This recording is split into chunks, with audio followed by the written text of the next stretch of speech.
A Genoese merchant in the 1330s could consult a handbook on what to pack, which guides to hire, where to change money, and how long the journey to China would take. The estimate given was around 270 days from the Black Sea coast. The handbook also stated that the road was perfectly safe by day and by night. Within 2 centuries, that route was no longer in commercial use. The handbook was a historical curiosity, and the cities that had grown wealthy on the traffic were dealing with a permanently altered world. This is what actually happened to the overland trade of Central Asia between the 10th and 19th centuries. The first thing to establish is what the term describes, because the popular image is misleading in specific ways. The phrase Silk Road was coined in 1877 by the German geographer Ferdinand von Richthofen. No merchant of the medieval period used it. There was never a single road. There was a shifting network of routes, running east to west across Eurasia and north to south between the steppe and the Indian subcontinent. And the network changed continuously in response to politics, water, and warfare. Very few traders traveled the whole distance. The normal pattern was relay. Goods changed hands multiple times, each merchant covering a section he knew, with prices rising at every transfer. A bolt of silk that left China and arrived in Constantinople had typically passed through many owners. And silk was only one commodity among many. The traffic carried horses, which the Chinese needed constantly, and the steppe supplied. Paper, whose manufacture spread west from China through Samarkand. Cotton and cotton textiles. Glass moving east from the Mediterranean and Iran. Furs from the northern forests. Jade from the Tarim Basin. Spices from India. Precious metals in both directions, and slaves. Central Asia's position in this system was structural rather than incidental. The routes from China had to pass north or south of the Taklamakan Desert, and then through the mountain passes into Transoxiana. The routes from India came up through Afghanistan. The routes from Iran came east across the plateau. The routes from the northern steppe came down to the Sir Daria. All of them converged on the oasis cities of the Zarafshan and Amu Darya basins. Samarkand, Bukhara, Merv, Urgench, Otrar, and Balkh were not stops along the way, they were where the ways met. That position produced several consequences that are visible in the historical record. The oasis cities grew far larger than local agriculture alone would have supported, because they lived on transit as well as production. They developed sophisticated commercial institutions, including contracts, credit arrangements, and partnership forms designed for long-distance venture. They accumulated capital that funded the construction and the scholarship the region became known for. And they were extraordinarily cosmopolitan. The archaeological and documentary record shows Zoroastrian, Buddhist, Manichaean, Nestorian Christian, Jewish, and later Muslim communities living in the same cities.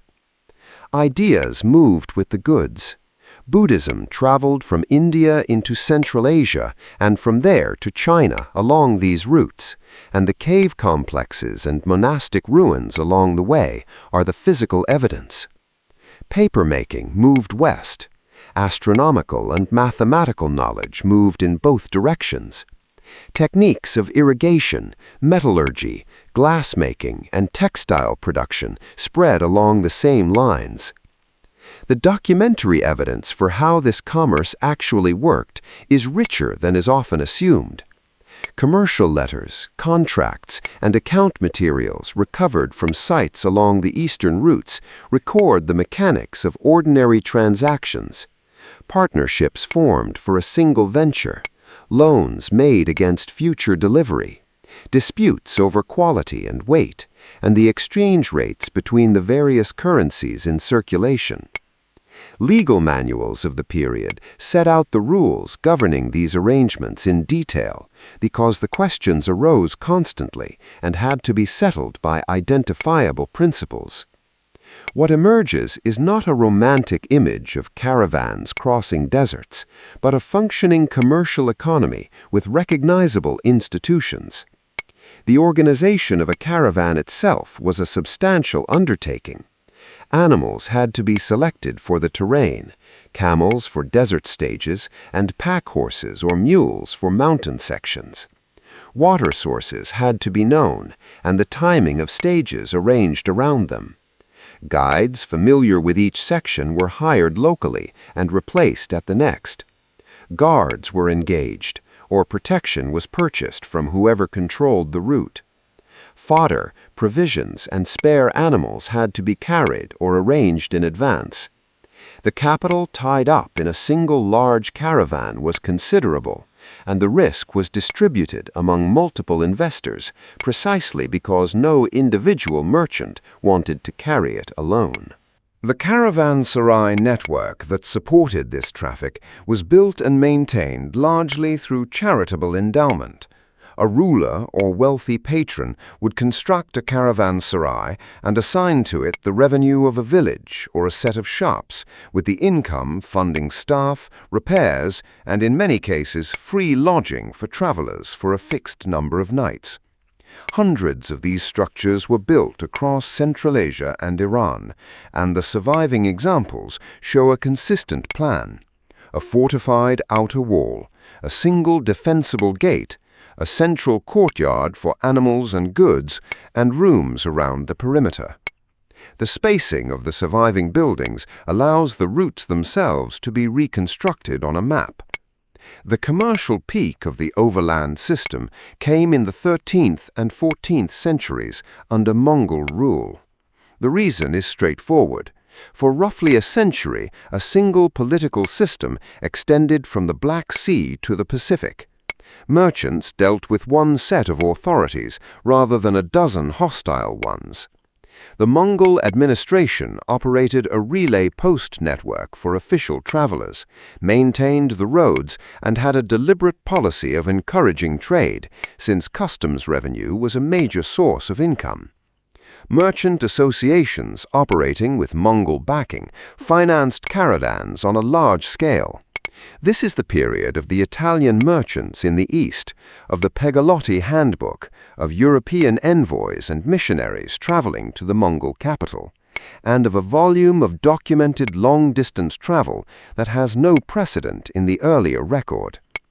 A further point about the goods themselves is worth making because it corrects a common impression. The most valuable cargoes over long distances were not always the most famous ones. Bulk commodities such as grain, salt, timber, and livestock moved over shorter regional distances in far greater volume than luxury goods ever did, and the regional trade was the economic foundation on which the long-distance traffic sat. A city like Bukhara made most of its living from its own hinterland and its immediate neighbors. The Chinese silk and the Indian spices were the visible top layer of a much larger structure. The decline that followed had several causes operating together, and historians weigh them differently. The Mongol system fragmented, the successor states quarreled and fought, and a merchant crossing Eurasia in 1400 faced multiple frontiers, multiple customs regimes, and stretches of genuine danger. Timur's destruction of the Golden Horde's Volga cities in the 1390s eliminated the northern branch of the network. The Black Death moved along these same routes in the 1340s, with catastrophic demographic effects at both ends and in between. The Ming dynasty, which replaced Mongol rule in China in 1368, restricted private foreign trade for long periods and managed foreign contact through a controlled tribute system, reducing the volume available to overland merchants. And then the sea routes opened.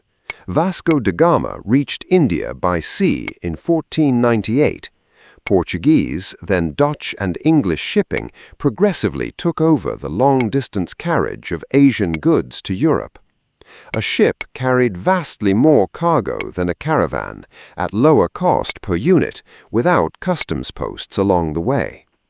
There is an important qualification that recent scholarship has emphasized, and it should be stated clearly. The overland trade did not stop. Research on the Central Asian economy in the 16th, 17th, and 18th centuries has documented substantial continuing commerce, particularly between Central Asia, Russia, and India. Indian merchant communities were established in Bukhara, Samarkand, and Astrakhan, and operated extensive credit networks. The horse trade to India remained large. Cotton, silk, and dried fruit moved north into Russia in growing quantities. What changed was Central Asia's position. It no longer was the junction of the world's principal long-distance route. It became a regional trading zone, connected to its neighbors, but no longer the corridor through which Europe and China dealt with each other. The economic center of gravity moved to the coasts, and the region that had been at the center of the map found itself at the edge of it. The physical remains of the system are still there. Caravanserais stand along the old routes, some restored and some in ruins, spaced at roughly a day's travel apart, with courtyards for animals and cells for merchants. The covered trading domes of Bukhara, built in the 16th century at the junctions of the main streets, each specializing in a particular trade, are still standing and still in use as markets.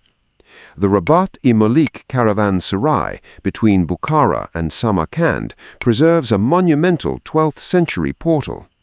Along the route's east, the ruins of Otrar mark a city that never recovered, and the abandoned settlements of the lower Amu Darya record irrigation systems that were never rebuilt. By the early 19th century, the Khanates of Bukhara, Khiva, and Kokand were regional powers, trading actively with Russia and India, but largely closed to European travelers. And the routes that carried Chinese silk to the Mediterranean were carrying local goods over local distances. When British and Russian agents began arriving in the 1830s and 1840s, they were entering a region whose historical importance had been built on a trading system that had ended 3 centuries earlier. History isn't just the past, it's the record of how the present came to be. Comment below with the theme or period of Central Asian history you would like covered next. If this kind of documented, source-based history speaks to you, consider liking and subscribing so more of it can reach you. This video uses AI-generated audio and visuals for educational purposes only.